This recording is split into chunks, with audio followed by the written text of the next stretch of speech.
You know that music, Porgy and Bess? There was a song about Old Man River. It just keeps rolling along. Well, Old Man River, the mighty Mississippi, ain't rolling along so well these days. As a matter of fact, the severe drought at its waters had brought the Mississippi dangerously low. And that could cost the economy $300 million a day. The old man has got to start rolling it along. Absolutely, Pat. It's crazy. It could also send food prices even higher. Charlene Israel has a story on Old Man River. The Mississippi River is the nation's artery of commerce. More than 500 tons of grain, coal, and other goods pass along its banks every year. But the drought of 2012 is shrinking the mighty Mississippi. In some places, it's only half its size. We need about 10 to 12 foot of water to get back to our normal stage. The Army Corps of Engineers is struggling to keep water levels at 9 feet, the legal level to keep the Mississippi open for traffic. We're coming up with different approaches to meet these challenges and keep business going, which is what we all have to do. River levels haven't been this low since the late 80s, and they're getting dangerously close to breaking the all-time low record. In one stretch, several barges got stuck, leading the Coast Guard to close an 11-mile portion, leaving 97 boats and barges stranded. Dredge operators are hard at work trying to make the water deep enough for the barges to pass through. I'm running what you might call a big vacuum cleaner. If the Mississippi is forced to close, it will cost the U.S. economy $300 million a day, and food prices will skyrocket. Consumers are already feeling it at the grocery store. Corn and soybean prices are at record highs. The price of corn is up 68% from June, and soybean prices are up 39%. Barges are already being forced to modify their loads. They're having to go to a lighter draft, but we've been able to keep the channel open and keep industry running. Carrying lighter loads helps the barges make it through the shallow waters, but the less they carry, the more consumers pay. Charlene Israel, CBN News. You know, somehow in this country we feel that we can ignore the laws of God with impunity. And the truth is we can't. God always has the last say. He controls the weather. He controls the rain. And this country is suffering a severe drought. Just think of that. Corn prices are going to about $10 a bushel. Soybean prices are on the way up to $20 a bushel, unheard of highs. But this Mississippi thing is going to be very severe.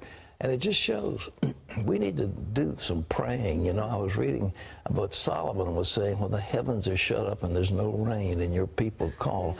Well, the heavens have been shut up and it's time for those folks in the Midwest to start doing some serious praying. Well, Lee Webb has more of our top stories from the CBN newsroom. Lee.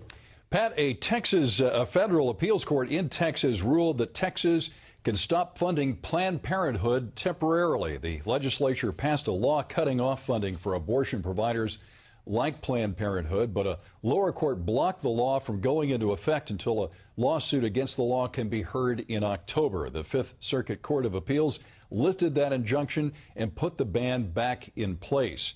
Planned Parenthood says the law violates free speech, but the Texas Attorney General Abbott says lawmakers can decide what organizations they fund.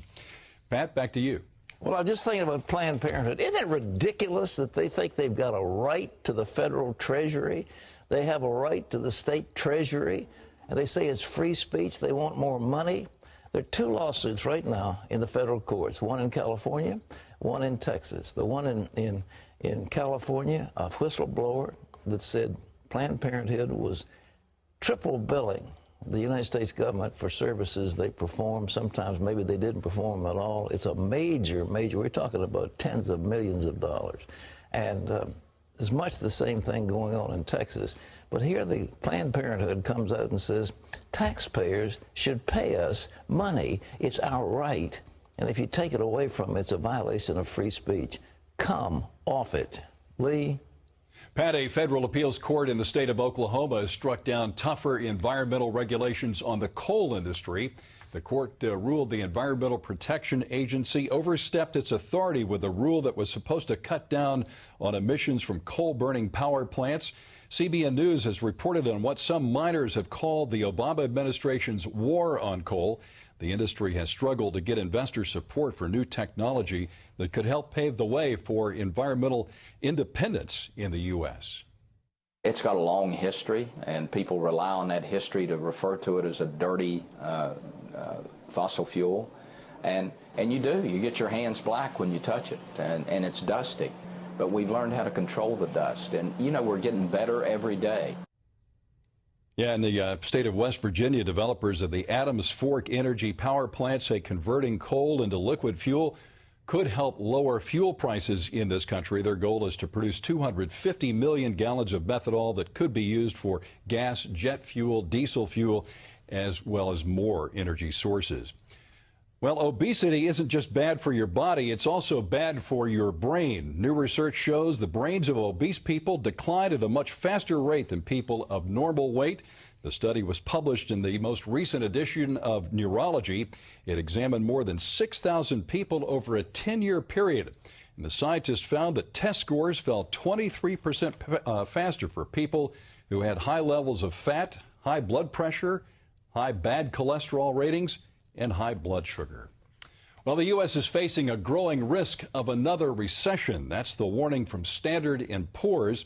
The credit rating agency says the economy has weakened sharply from earlier this year. The group also warned of problems for the economy, including the European debt crisis, government spending cuts, and a tax increase at the beginning of next year, and a weak economy in the country of China. Despite its warning, S&P thinks there probably will not be a recession this year, but it does not expect improvement in the economy this year. Pat?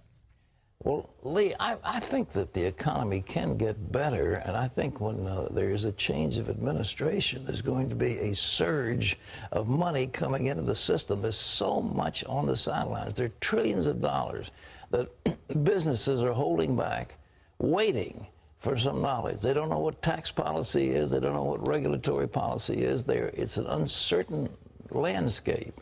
And so people aren't creating jobs. It's awful. And you've got a chief executive who routinely attacks business and corporations, and who has EPAs and other agencies going after corporations. And it's an uncertain landscape. But I do believe that we're going to see a surge in the economy after the election, assuming there is a change of administration. The Republican Party is sticking with its longstanding pro-life platform. The Human Life Amendment calls for protecting the unborn, but does not specify if that means banning abortion in cases of rape or incest. GOP lawmakers endorsed that plan in Tampa. That's where the Republican National Convention will be held next week. CBN News, of course, will be there at the convention to bring you the latest. And don't forget, for more political news, check out the Brody File TV program. It premieres this Friday on ABC Family. The amount of so-called implied nudity in television primetime is on the rise. The Parents Television Council finding 76 cases of blurred nudity last season. That is a sharp increase from the previous primetime season when there were only 15 such instances. In each case, the nudity was hidden by blurring or strategically placed objects. You can always get the latest from CBN News by going to our website at cbnnews.com.